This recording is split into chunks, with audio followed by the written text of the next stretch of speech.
Hey guys, welcome back, and today we're going to talk about the Coleman Model CL2 lantern.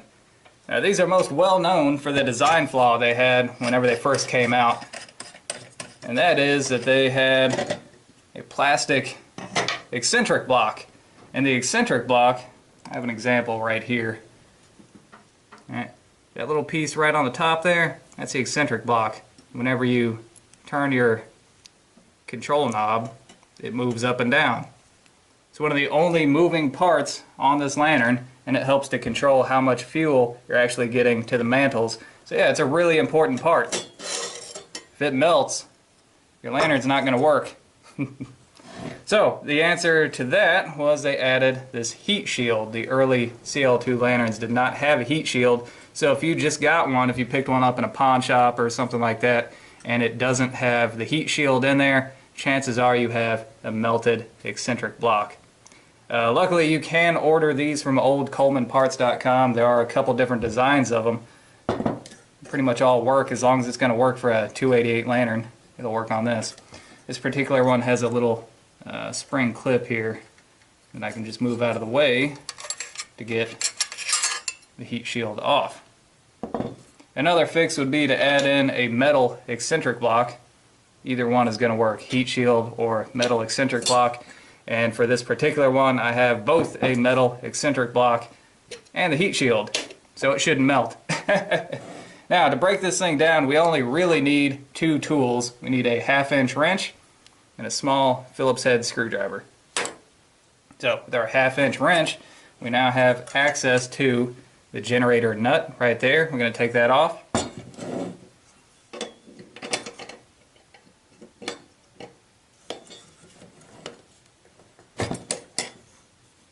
Okay. And I'm going to come around to the other side of the camera so you guys can see exactly what we got under there. Alright, so now that we've loosened up the generator nut here, if I raise that up, you can see the bottom of the generator. I raise that up and you can see the wire that runs on the inside of the generator hooked onto the eccentric block. I'm just going to unhook that, and then the generator should slide out. Alright, so here's our generator. Let me pull this apart for you so you can see what's on the inside. Okay, now on this one we don't have any cardboard tubing, we just have some springs here. On one side you have this hook, and on the other side we have this little teeny tiny pricker wire. Now that has to be there, and what that does is whenever the eccentric block moves this piece up and down on the inside of the generator, it cleans out the orifice tip right there. So there you go. So be very, very careful that you don't bend or break off that little pricker wire. Alright, so now that we have the generator removed, we have this tiny little almost flat brass washer down here that holds our C washer in, and again that is a size 1/2 inch. We're just going to loosen that up. The thing on this one, we're just going to take it completely off. Sometimes it helps to do that. Sometimes you can get everything apart without taking it all the way off. Alright, so now that we've got this off, this is what it looks like. Now, this little washer right here is shaped like a C. Comes out. Now this can come out. Set that aside. And this can come off. So now this is what we got. And now is the only time that we have to use this screwdriver, and that is for the control knob here.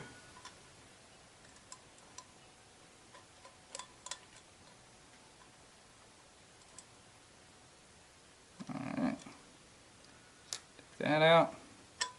Just comes right off. That lifts right off. So now you got this. We're going to take this piece off. Again, it's 1/2 inch.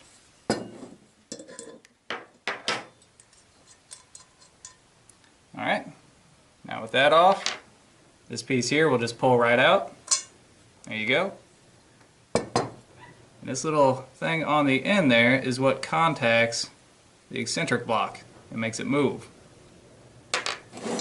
Now if you were to look really closely down in there, there's two parts. There's a valve block and the eccentric block that moves up and down.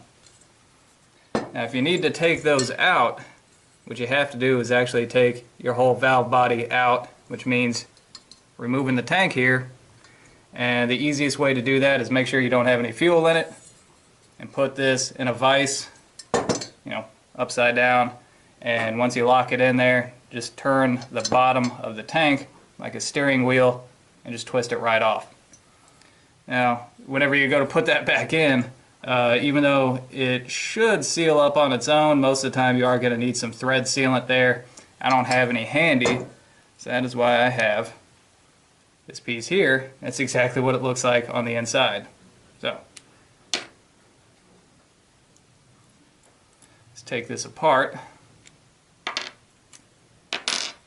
Okay, so here we go. This is your fuel air tube. This is very easy to remove. It's usually just a little bit more than finger tight here.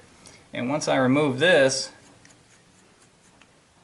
okay, you see a little Schrader valve down in there. And now your valve block and eccentric block will drop out. There you go. There's the eccentric block. This one is made out of metal. Here's your valve block. There. You might be able to see it. Kind of tough to see. Let me come around to the other side of the camera. Alright, here is your eccentric block. This particular one is made out of metal. Here's your valve block. And these go together just like that. Okay? And now we're going to start reassembly. Take your valve assembly, and with your, hold everything just like this to keep everything clocked right, okay? So with that opening facing you and this opening facing you, put them together just like that. Just like I showed you there. Put your valve block right on there. Slide it back inside. Fuel air tube. By the way, that little Schrader valve there, you can use a Schrader valve core, the same that you would use for like your tires. You can take that out if you have the Schrader tool. But you want to use a different Schrader valve core if you ever have to replace that, because the ones made for tires aren't meant to be used with fuels. Okay, so there you go. Now everything should hold together. Alright. Alright, so now that we would have it back this far, take this, push it back down in there. You're going to have to twist it until it starts to engage that eccentric block. Whenever you see it moving up and down, you're good to go. Alright, so now take this, put that back on there.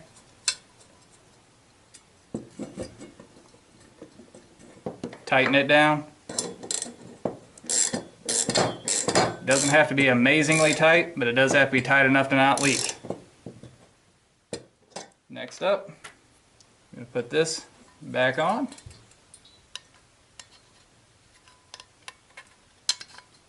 Just like that. Then we're going to put our control knob back on. Make sure that if your eccentric block is in a fully raised position, your knob is clocked to where it's in the off position. Take your little tiny screw, screw it back on there.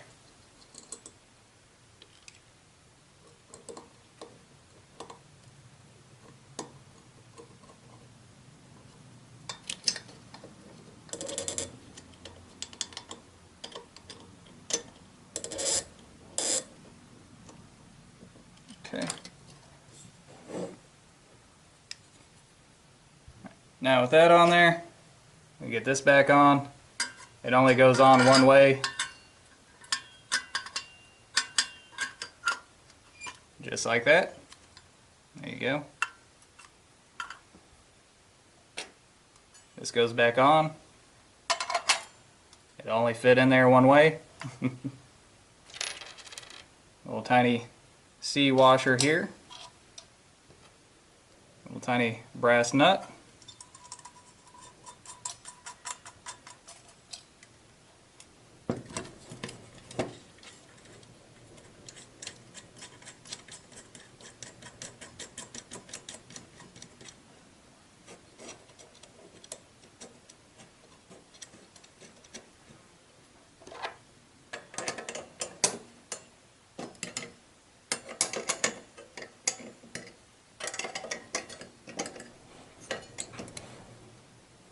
There's no particular way that that little C washer there has to go, just as long as it's on there.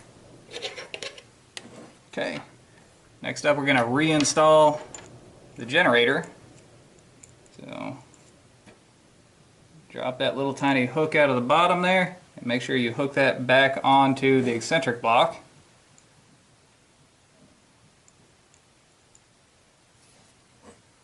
The first thing, make sure you get that tip back in there where it's supposed to go. Hook it back on there.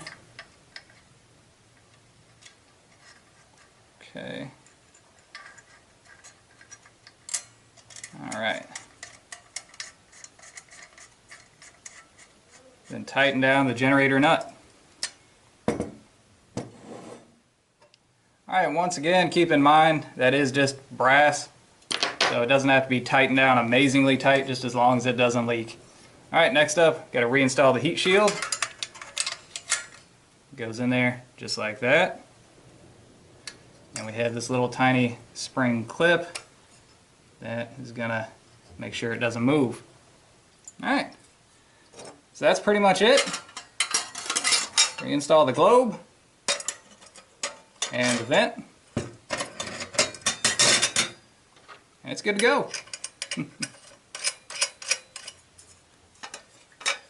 There it is. Alright guys, so there you go. That has been the Coleman model CL2 lantern. Tear down and reassembly. Hope you guys enjoyed it, and until next time, thumbs up.